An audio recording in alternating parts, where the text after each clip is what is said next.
Verstappen, Sainz, Norris, Leclerc, Russell, Hamilton, Piastri, 7 vainqueurs différents pour le moment cette saison. La dernière fois que pareille situation s'était produite, c'était en 2012. Voilà une des statistiques qui témoignent de la richesse de cette saison 2024, décidément très intéressante. Débriefons cette première partie.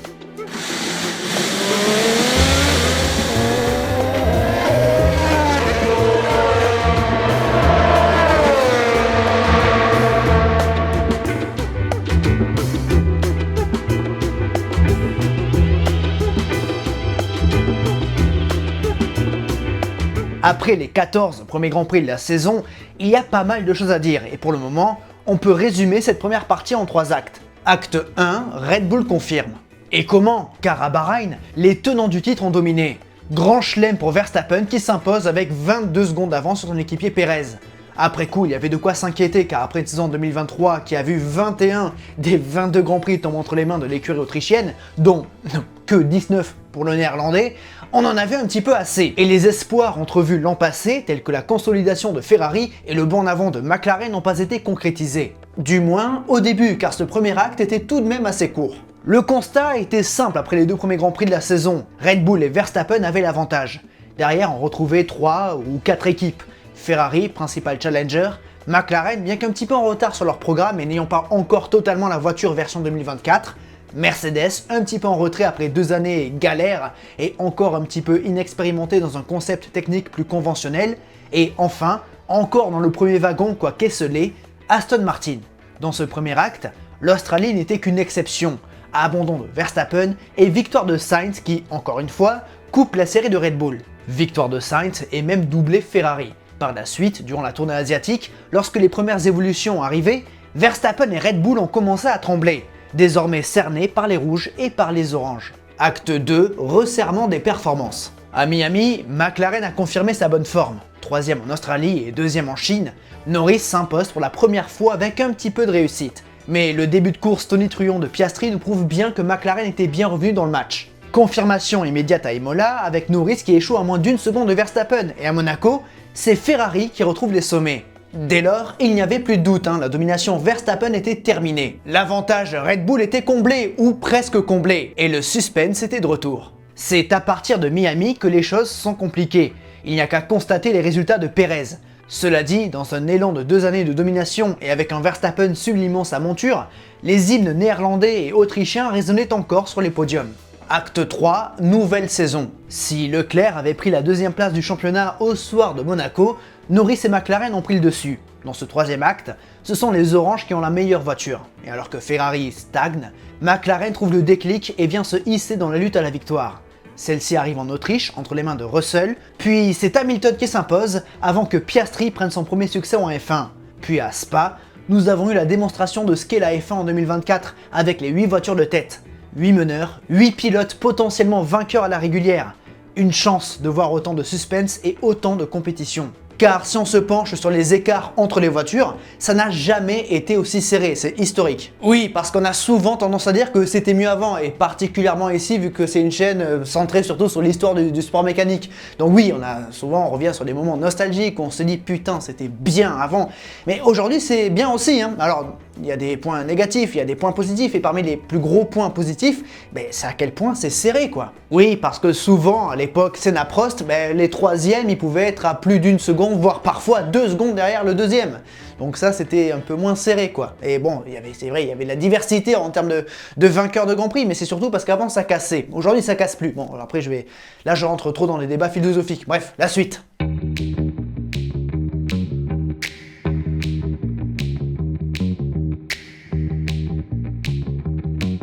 Bien sûr, ces 8 pilotes de ces 4 équipes font le show devant la grille, mais derrière, la bataille est âpre. Si Aston Martin pouvait encore faire illusion au tout début de la saison, la suite était plus compliquée avec un développement qui laisse à désirer depuis plusieurs mois. On y reviendra. Désormais, les Verts font partie des 6 équipes qui se battent pour les points restants. Et la lutte est âpre, d'un Grand Prix à l'autre, en fonction des qualités des autos, la hiérarchie évolue. Si Aston a capitalisé sur un début de saison dans la continuité de 2023, 5e comme meilleur résultat, Alonso à Jeddah, et 73 points marqués, Racing Bull semble avoir un petit avantage, mais attention à Haas. Ces 3 équipes sont les principales forces de ce milieu de plateau. Enfin, derrière, nous avons Williams, un petit peu décevante malgré une équipe de plus en plus attractive, Alpine, qui se noie dans le ridicule sous bien des aspects, mais qui parvient tout de même à sortir ponctuellement la tête de l'eau. Et enfin, Sauber, les pauvres, la lanterne rouge de cette saison. On va faire un débrief équipe par équipe après, de toute façon. Cette saison 2024 est donc très riche, sportivement déjà, avec les performances en piste et la course au développement modelant la hiérarchie d'un week-end à l'autre, mais aussi, extra sportivement, c'est très complet. Que ce soit par le marché des transferts intense ou alors par des histoires plus propices aux équipes, il y a beaucoup de sujets proposés par la F1. Ça a commencé avec Red Bull et Christian Horner d'ailleurs, accusé de comportement déplacé qui a semé la zizanie au sein du garage autrichien, le scindant presque en deux entre les pros Marco Verstappen et les pros Horner.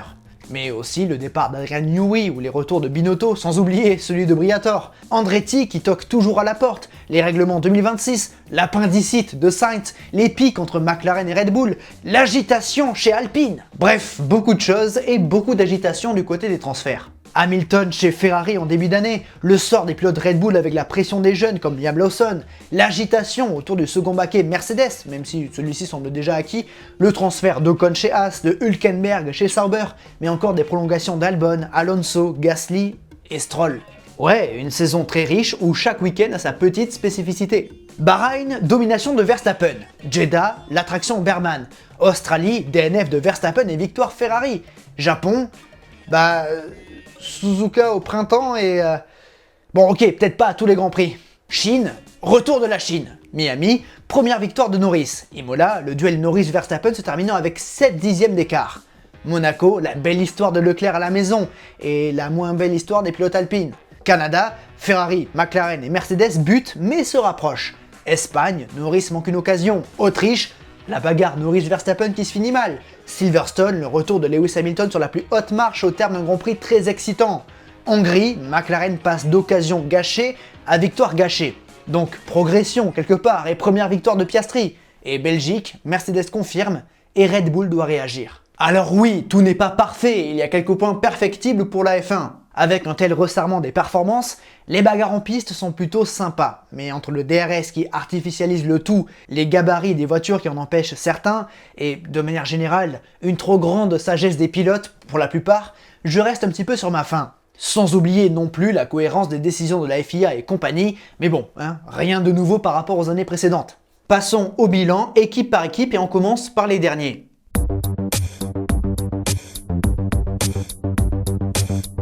« 2024 est bien difficile pour Sauber sous bien des aspects. Tout d'abord, la C44 n'est pas performante. C'est clairement la lanterne rouge et la 10e force de ce championnat.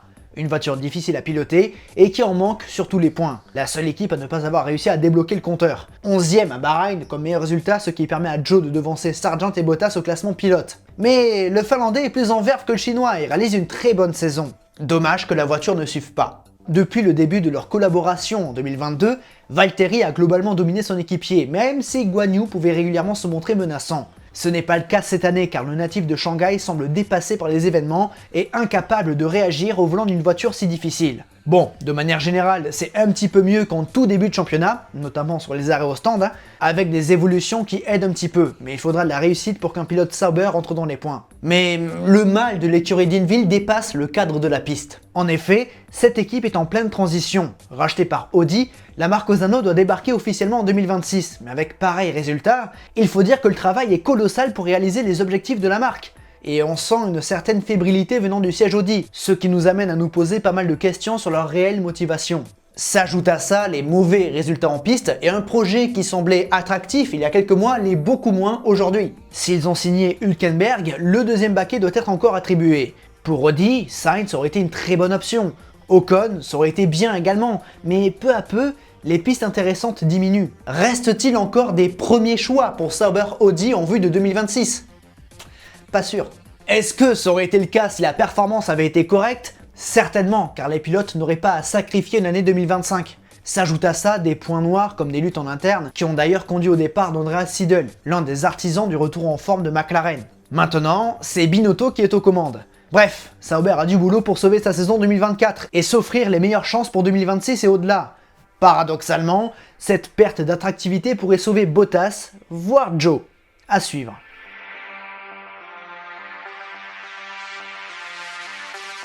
4 points inscrits pour Williams en 14 courses, c'est assez décevant. Après une saison 2023 très impressionnante qui laisse entrevoir beaucoup d'espoir, ça s'est compliqué cette année avec une voiture moins évidente. Paradoxalement, cela faisait bien longtemps que l'écurie de Grove n'avait pas affiché pareille solidité et attractivité. La reprise en main de James Valls en 2023 a insufflé une nouvelle dynamique, une dynamique ascendante, et leur but est maintenant de s'offrir les meilleures chances pour 2026. Le recrutement de Sainz en fait partie, car 2 pilotes en capacité de marquer des points et de faire progresser l'équipe, c'est précieux. Si Williams manque de performance cette année, j'ai aussi trouvé qu'ils ont manqué un petit peu de chance. Avec des si, Albon aurait pu marquer plus de points. C'est pour ça qu'il est important que cette équipe ait 2 pilotes proches, car les fois où Albon n'était pas ou plus en position de scorer, Sargent n'était pas en mesure de relayer son équipier. L'Américain vit donc ses derniers Grands Prix en F1 après une saison dans la continuité de 2023. Je suis persuadé que Logan aurait pu avoir une meilleure carrière en F1, mais a été précipité dans ce milieu et a de suite dû supporter des rumeurs de remplacement. Malgré tout, sur les derniers Grands Prix, c'est un petit peu mieux et j'espère que Logan parviendra à inscrire au moins 1 point cette saison.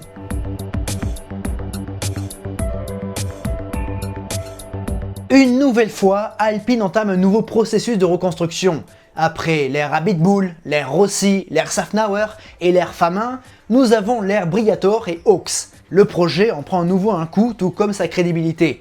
8 ans après leur retour, l'écurie française est à nouveau au point de départ, avec une voiture peu performante. Sauf que cette fois, l'espoir de jours meilleurs semble illusoire et se fera certainement aux dépens de Renault. Viry-Châtillon, c'est une présence quasi ininterrompue en F1 depuis 1977 et leur arrivée fracassante qui a transformé le paysage de la F1. C'est 12 titres constructeurs et 11 titres pilotes, un savoir-faire colossal, mais tout ceci sera jeté à la poubelle. Quelle tristesse. Du coup, je suis en train de préparer une vidéo sur l'histoire de Renault en F1 et ce sera pour bientôt. D'ailleurs, il y a eu quelques rumeurs de grève de la part de Renault qui refuserait de démarrer ses moteurs à Zandvoort pour protester. Alors d'une part, je pense que s'ils le font, il n'y aurait rien de plus français, et deuxièmement, j'espère qu'ils le feront, parce que ce serait un bon moyen, je pense, de protester. Pour revenir à 2024, la saison semblait compromise dès les essais à Bahreïn avec une voiture lente et capricieuse. Terriblement frustrante pour les 2 pilotes qui, malgré leurs altercations, sont les 2 plus gros points forts de l'équipe. Les 2 maximisent leur performance et tentent d'accrocher des points. Gasly, Ocon, c'est l'un des line-up les plus homogènes de la grille, et à eux deux, ils ont inscrit un total de 11 points. Aller chercher Haas, ce sera difficile, même si la voiture a progressé dans cette première partie de saison. Si Ocon partira justement dans l'écurie américaine et que nous savons toujours pas qui prendra sa place à Enstone, Gasly, qui a prolongé, doit faire de son mieux et s'armer de patience. Quant à Bruno Famin, il semblerait que son intérim d'1 an à la direction de l'équipe F1 ait été apprécié en interne. En revanche, ce qui m'inquiète un petit peu, c'est que sur la grille de départ du Grand Prix de Belgique, il a confié au micro Canal+ ne pas être mécontent de partir. Plusieurs interprétations possibles, mais ce n'est pas rassurant, vous en conviendrez. Reste à voir comment Oliver Hawks va prendre en main l'équipe et quel sera l'impact à plus long terme de Flavio Briatore. Car c'est seulement entre ses mains, celle d'un des personnages les plus controversés de la F1, que le losange a pu ramener des titres. Même si mon feeling, c'est que j'ai l'impression que tout ceci n'est qu'un plan pour que Enstone reprenne de la valeur afin d'être mieux vendu par le groupe Renault et que ça devienne high-tech, qui, je le rappelle, souhaite entrer en F1 depuis quelques années. Bref, Alpine, très inquiétant.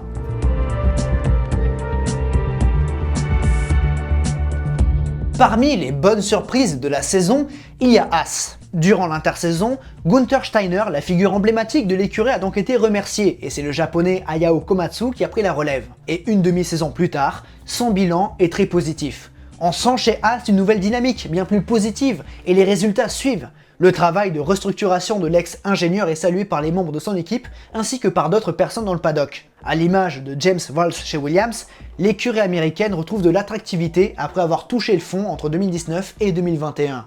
Ok, c'est toujours dans la deuxième partie de tableau, mais au moins, ce n'est pas tout au fond, et c'est vrai qu'il sera difficile de s'inviter chez les très grands. Mais quoi qu'il en soit, c'est dans cette direction qu'il faut aller. De plus, si les liens avec Ferrari ont été renforcés et prolongés, le nouveau partenariat signé récemment avec Toyota laisse entrevoir de grandes choses. Cela pourrait signifier un support technique et matériel considérable parce que encore aujourd'hui, l'usine du Toyota Gazoo Racing, anciennement Toyota Team Europe à Cologne, est une référence mondiale. Bref, pour toutes ces raisons, on comprend l'enthousiasme d'Esteban Ocon quant à son avenir chez Haas dès 2025. Mais en attendant, il faut finir 2024 et Haas pourra compter sur son leader Nico Hülkenberg. En 2 saisons, l'Allemand s'est complètement relancé, et même si je ne serais pas surpris qu'il ait quelques inquiétudes au sujet de Sauber et Audi, signer chez un constructeur est une belle récompense pour ce pilote qui impressionne. Rapide, régulier et efficace, Nico a rappelé à tout le monde que sa place en F1 est bien méritée. Sur les 27 points de l'équipe, Nico en a inscrit 22 et il est également 11e du championnat à 2 longueurs de Stroll. Souhaitons-lui le meilleur. Quant à Magnussen, c'est bien plus difficile. Si le Danois tenait la comparaison l'an passé, 2024 semble être l'année de trop. Au moins on peut pas dire qu'il n'est pas dévoué à l'équipe, en témoigne ses grands prix discutables d'Arabie Saoudite et de Miami. Mais il serait injuste de ne pas soulever son impressionnant début de course au Canada. On reviendra plus tard sur la carrière de ce pilote.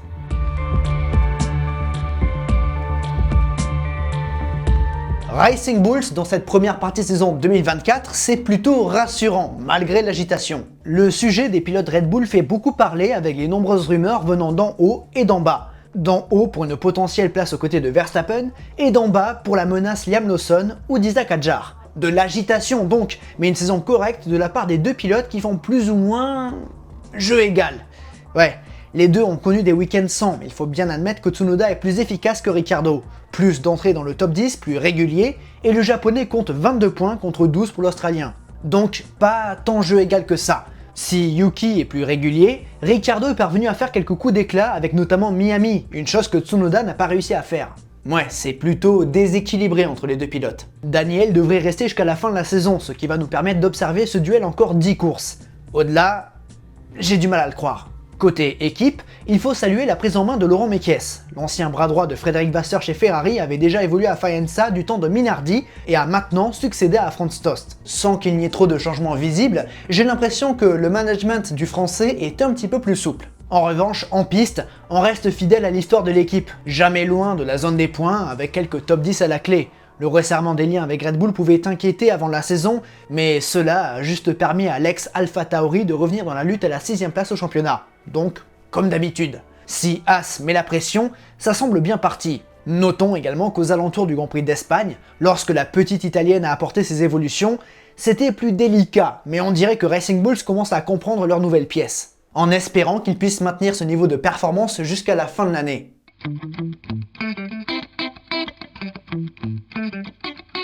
Pour Aston Martin, il y a de quoi être déçu. L'entame de la saison 2023 a été idyllique, mais petit à petit, ils ont perdu du terrain et il n'y a pas eu de miracle durant l'intersaison. Pire, ils sont quasiment tombés dans l'anonymat avec un mauvais développement, mais les dernières courses laissent entrevoir un petit peu d'espoir. À confirmer des Zandvoort en espérant qu'ils puissent sauver les meubles en fin de championnat, même si les podiums seront difficilement atteignables.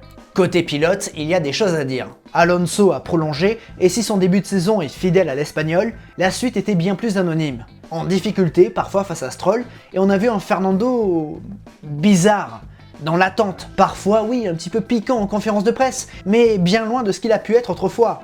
En tout cas, depuis quelques courses, il est difficile de reconnaître le pilote qui nous avait ébloui l'an passé. Quant à Stroll, le Canadien fait peut-être sa meilleure saison. Discret, et ce n'est pas plus mal car cela veut dire qu'il fait moins de bourdes, Lance s'applique et parvient à boucler des week-ends sans encombre avec des performances décentes. Bon, rien de transcendant non plus, et il reste fidèle à lui-même, et personne n'a été surpris de le voir prolonger. Maintenant, y a-t-il un lien entre les bonnes performances de Stroll et les moins bonnes d'Alonso? Peut-être. En tout cas, l'Espagnol est une énigme cette saison. Mais tous deux peuvent espérer des jours meilleurs, car si aujourd'hui, cette année, Aston trébuche, elle a toutes les qualités pour devenir un top team à l'avenir. Une usine flambant neuve, un bon recrutement technique, possiblement d'Adrian Newey, et un partenariat moteur intéressant avec Honda dès 2026. Mais pour cela, il faudra régler le malaise qui règne actuellement. Une saison qui devrait achever à la 5ème place des constructeurs.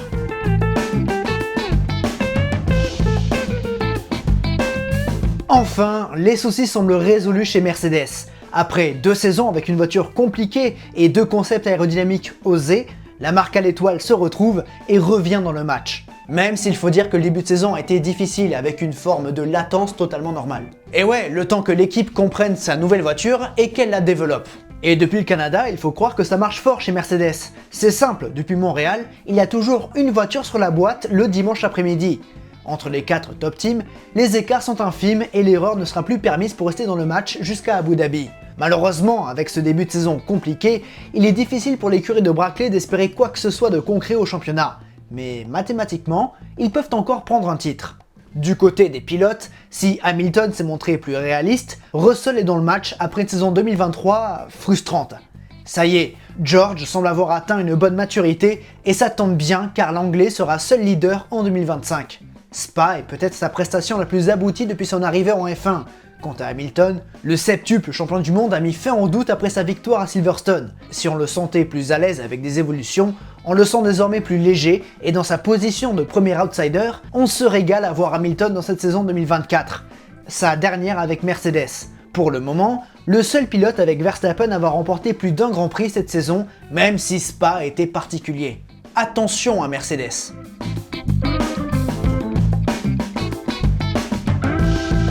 De principal challenger à quatrième force, telle est la trajectoire de Ferrari en 2024. C'est dommage car après les premiers Grands Prix et 2 victoires en Australie et Monaco, Ferrari et Leclerc, sans enterrer Sainz bien sûr, étaient en embuscade pour le titre.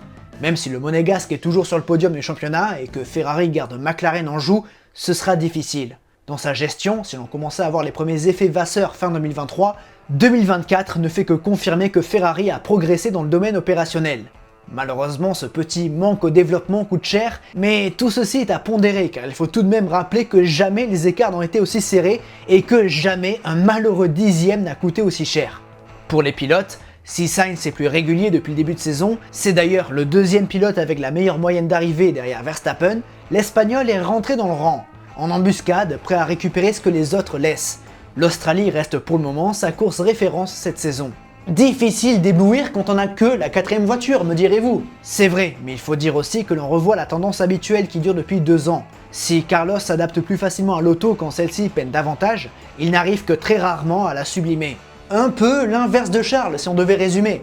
Encore une fois, Leclerc a montré quelques faiblesses au cœur de l'année avec une voiture qu'il a peiné à amener. Mais il reste sur une note positive avec la Belgique. Encore un exemple de ce supplément d'âme que peut mettre le Monégasque.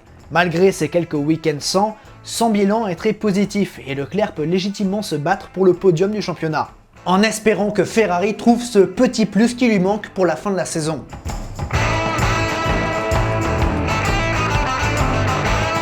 McLaren nous a impressionnés en 2023 par son retour aux avant-postes et cette année, les Oranges semblent avoir la meilleure voiture. La plus performante et la plus complète, celle capable de s'imposer sur tous les tracés. Alors, 2 victoires semblent légers à l'heure des premiers bilans. En effet, sans quelques mini-erreurs de la part de l'équipe stratégique ou de ses pilotes, McLaren aurait certainement 6 victoires cette saison. Miami, Espagne, Autriche, Silverstone, Hongrie et Belgique. À chaque fois, il leur a manqué quelque chose et mis bout à bout, l'addition commence à peser. Car ils sont les principaux challengers de Red Bull et Verstappen cette saison et clairement, ils visent le titre constructeur. C'est faisable, à n'en pas douter, mais attention à ce que ces petits regrets ne deviennent pas plus grands après Abu Dhabi. Maintenant, soyons indulgents car cette équipe doit réapprendre à gagner. Andrea Stella a conquis son public et il est plébiscité chez McLaren et dans le paddock. Il ne reste plus que quelques détails à gérer pour que ce géant de la F1 retrouve sa place au soleil. Chez les pilotes, les principales erreurs en piste sont imputées à Norris. Quelques grands prix brouillons avec notamment une faiblesse au niveau des départs. L'Indo manque encore de sérénité et de maîtrise pour franchir ce dernier cap, mais clairement, il montre qu'il est capable de se battre pour la victoire et qu'il est l'un des plus rapides en piste. Mais attention à ne pas trop tarder car à côté, Piastri se fait de plus en plus menaçant. Son succès en Hongrie était particulier, mais Oscar n'était pas là pour rien, il faut s'en souvenir.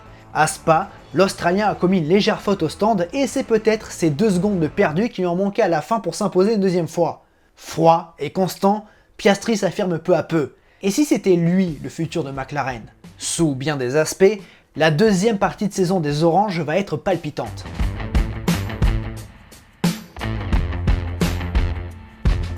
Jamais les leaders du championnat n'avaient semblé aussi fragiles. Personnellement, cette situation me fait un petit peu penser à Brown en 2009. Cette équipe, qui a toujours fait parler son agressivité, semble bien sur la défensive. Pourtant, ça avait si bien démarré à Bahreïn.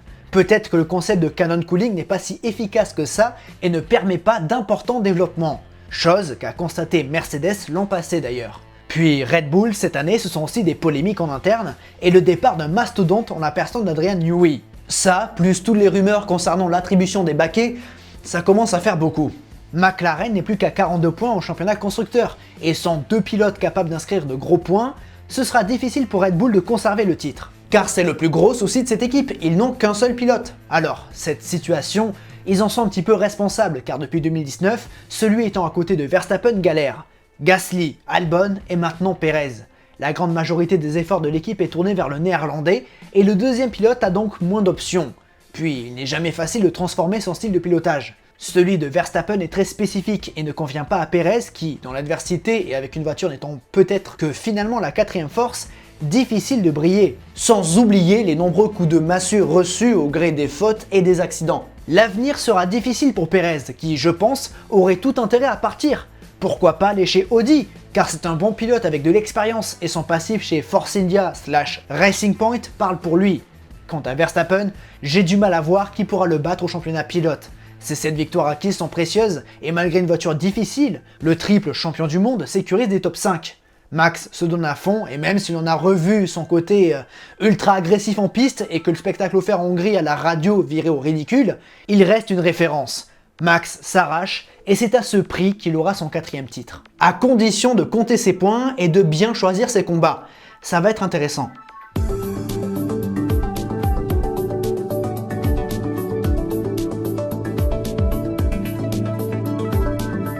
La fin de saison s'annonce particulièrement intense à tous les niveaux. La hiérarchie devrait se figer petit à petit et on devrait voir des courses serrées avec beaucoup de suspense. Le tout sur plusieurs types de tracés, les rapides comme Monza, Bakou, Mexico, Las Vegas ou le Qatar, où Red Bull pourrait se montrer plus en forme, des exigus comme Zandvoort, Singapour ou Sao Paulo, ou des plus complets comme Austin ou Abu Dhabi.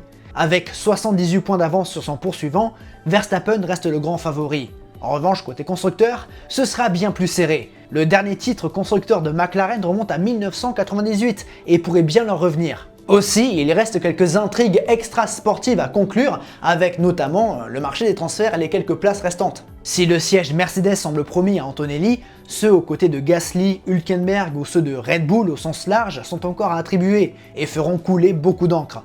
À voir si une équipe de tête va parvenir à s'approprier la fin de championnat et comment les 6 poursuivants de Verstappen vont se départager. Mais je doute qu'on s'ennuie en cette fin de championnat. On arrive au bout de ce débrief, j'espère qu'il vous a plu, j'ose espérer qu'il vous ait plu.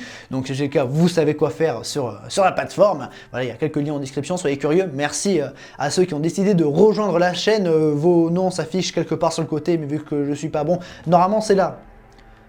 Mais je suis pas bon, donc tous les coups ce sera là. Bref, si ça vous a plu, voilà, encore une fois, vous savez quoi faire.